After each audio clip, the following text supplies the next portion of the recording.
जब किले में अनाज खत्म होने लगा तब माता गुजरी सिर्फ एक मुट्ठी चना खाकर ही रहती थी।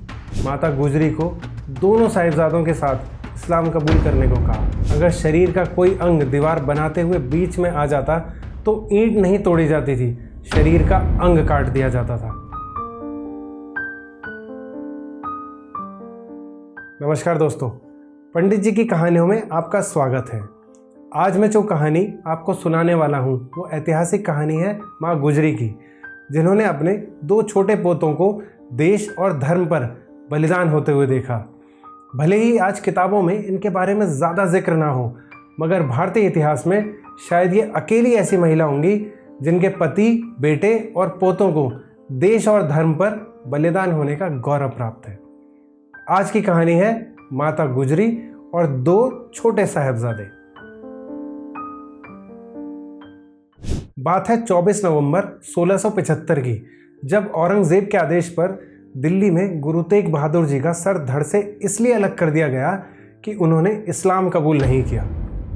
जब गुरुजी का सर उनकी पत्नी माता गुजरी के सामने लाया गया तब माता गुजरी न तो रोई न ही उन्होंने कोई दुख किया, बल्कि अपने पुत्र गोविंद राय को देश और धर्म पर किस तरह बलिदान हुआ जाता है यह शिक्षा दी। समय बीता और माता गुजरी के पुत्र गोविंद राय अब सिख धर्म के 10वें गुरु गोविंद सिंह बन चुके थे। माता गुजरी गुरु गोविंद सिंह जी, उनकी पत्नी और उनके चारों पुत्रों के साथ अनंतपुर साहिब के किले में रह रही थी। मई 1704 में मुगलों ने अनंतपुर साहिब के किले को घेर लिया। कहा जाता है जब किले में अनाज खत्म होने लगा तब माता गुजरी सिर्फ एक मुट्ठी चना खाकर ही रहती थी। उनका आदेश था कि उनके हिस्से का अनाज किले में रह रहे अन्य संगत को खिला दिया जाए। 7 महीने तक मुगलों ने अनंतपुर साहिब को घेरे रखा। जब इतना लंबा समय हो गया तो मुगलों ने किले में गुरु गोविंद सिंह जी को संदेश भिजवाया कि आप किला खाली कर दो, हम आपको यहाँ से निकल जाने का रास्ता देंगे, कोई हानि नहीं पहुँचाएंगे। गुरु गोविंद सिंह जी को पता था कि एक मुगल कभी भी अपनी बात पर नहीं टिकेगा, मगर माता गुजरी के कहने पर गुरु गोविंद सिंह जी ने 21 दिसंबर को किला खाली करने का फैसला लिया। किले से कुछ दूर जाते ही सिरसा नदी के पास मुगलों ने गुरुजी और संगत पर हमला कर दिया। हमले में 2 बड़े साहिबजादे गुरु गोविंद सिंह जी के साथ रह गए और माता गुजरी 2 छोटे साहिबजादों बाबा जोरावर सिंह, जिनकी उम्र 9 साल थी, और बाबा फतेह सिंह, जिनकी उम्र 7 साल थी, उनके साथ अपने परिवार से बिछड़ गई। 80 वर्ष की माता गुजरी अपने दोनों छोटे साहिबजादों के साथ घने जंगल में चलती जा रही थी। काफ़ी आगे चलकर गांव सहेड़ी पहुंची। वहां उनको एक पुराना सेवादार मिला जिसका नाम था गंगू। गंगू ने उन्हें अपने घर में रुकने का आग्रह किया। क्योंकि गंगू उनका पुराना सेवादार था तो माता गुजरी ने उस पर भरोसा कर लिया। दोस्तों, यहाँ मुझे एक छोटी सी कहानी याद आ गई। एक दिन एक लकड़हारा पेड़ काटने जंगल पहुँचा। लकड़हारा जंगल के सबसे बड़े पेड़ के सामने जाकर खड़ा हो गया। उसने अपनी बड़ी सी कुल्हाड़ी अपने कंधे पर रखते हुए पेड़ से कहा, तुझे अपनी मजबूत जड़ों और ताकतवर तने पर बहुत घमंड है, आज मैं तुझे काटकर ज़मीन में लिटा दूंगा। पेड़ ने जब यह सुना तो उसने कुल्हाड़ी में लगे हुए लकड़ी के हत्थे की तरफ इशारा करते हुए कहा, अगर मेरा कोई भाई तेरा साथ नहीं देगा तो तू मेरा कुछ नहीं बिगाड़ सकता। ऐसा ही कुछ माता गुजरी के साथ हुआ। गंगू ने माता गुजरी के पास सोने की मोहरों से भरी एक थैली देख ली थी, इसलिए उसने माता गुजरी को अपने घर में रहने का आग्रह किया। रात को जब माता गुजरी सो गई तो उसने वो थैली चुरा ली और सुबह माता गुजरी और दोनों साहिबजादों की खबर मुगलों तक पहुंचा दी।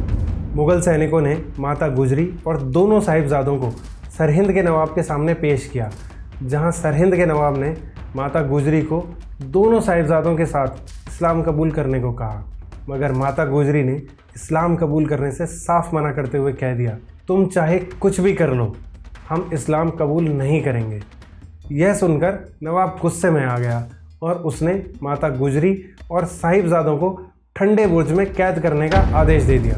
ठंडे बुर्ज के साथ एक नदी बहती थी। दिसंबर के महीने में उस नदी से आने वाली हवाएं भयानक रूप ले लेती थीं। माता गुजरी ने उस कड़कती ठंड और सर्द हवाओं में दोनों साहिबजादों के साथ 3 दिन बिताए। सरहिंद के नवाब ने माता गुजरी और साहिबजादों को ना ही खाना दिया और ना ही सर्दी से बचने के लिए कोई कपड़ा। उस समय माता गुजरी दोनों साहिबजादों को देश और धर्म पर बलिदान होने वालों की कहानियाँ सुनाती रहीं और जुल्म के आगे न झुकने की शिक्षा देती रहीं। दोस्तों, मैंने एक जगह पढ़ा था कि उन 3 दिनों में 80 वर्ष की माता गुजरी और नन्हे साहिबजादों के हाथ और चेहरे पर खून जम जाने के कारण नीले धब्बे पड़ गए थे। इस भयानक प्रताड़ना के बाद भी जब माता गुजरी और साहिबजादों ने इस्लाम कबूल नहीं किया तो 27 दिसंबर को सरहिंद के नवाब ने दोनों साहिबजादों को दीवार में जिंदा चुनवाने का फरमान सुना दिया। नवाब का मानना था कि अपने पोतों को जिंदा दीवार में चुनने का फरमान सुनकर माता गुजरी इस्लाम कबूल कर लेंगी, मगर हुआ इसका उल्टा। माता गुजरी ने दोनों साहिबजादों को अपने हाथों से तैयार करते हुए उनके दादाजी यानी गुरु तेग बहादुर जी की कहानी सुनाई। उन्होंने औरंगज़ेब के सामने अपना शीश कटवाना मंजूर किया, मगर इस्लाम कबूल नहीं किया। जब मुग़ल सैनिक दोनों साहिबजादों को लेकर जाने लगे तो साहिबजादों ने माता गुजरी के पैर छुए। माता गुजरी ने दोनों साहिबजादों के सर पर हाथ रखकर आशीर्वाद देते हुए कहा, अपने दादाजी की राह पर चलना मेरे बच्चों। वो 27 दिसंबर का दिन था जब माता गुजरी के सामने दोनों साहिबजादों को दीवार में जिंदा चुनवा दिया गया। कहा जाता है कि सरहिंद की दीवार बनाते हुए एक भी ईंट को तोड़ा नहीं गया था। अगर शरीर का कोई अंग दीवार बनाते हुए बीच में आ जाता तो ईंट नहीं तोड़ी जाती थी, शरीर का अंग काट दिया जाता था। माता गुजरी ने यह सब अपने सामने होते हुए देखा। अपने साहिबजादों के कटे हुए अंग देखने के बाद भी उन्होंने इस्लाम कबूल नहीं किया। उसी दिन माता गुजरी ने 13 भाणा मीठा लागे यानी 13 बहाना मीठा लगता है कहते हुए प्राण त्याग दिए। अंत में मैं उन माता पिता को सिर्फ इतना कहना चाहता हूँ जो अपने बच्चों को क्रिसमस के त्यौहार में शामिल होने के लिए जोकर तक बनाने को तैयार हैं। आप खूब क्रिसमस मनाएं, मदर मैरी के आगे मोमबत्ती जलाएं, मेरा यशु गाएं, मगर इस क्रिसमस अपने बच्चों को माता गुजरी और साहिबजादों के बलिदान की कहानी ज़रूर सुनाएं। दोस्तों, आज के लिए इतना ही।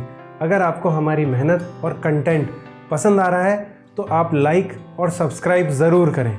आपका सब्सक्राइब हमको और भी ज़्यादा मेहनत करने के लिए प्रोत्साहित करता है।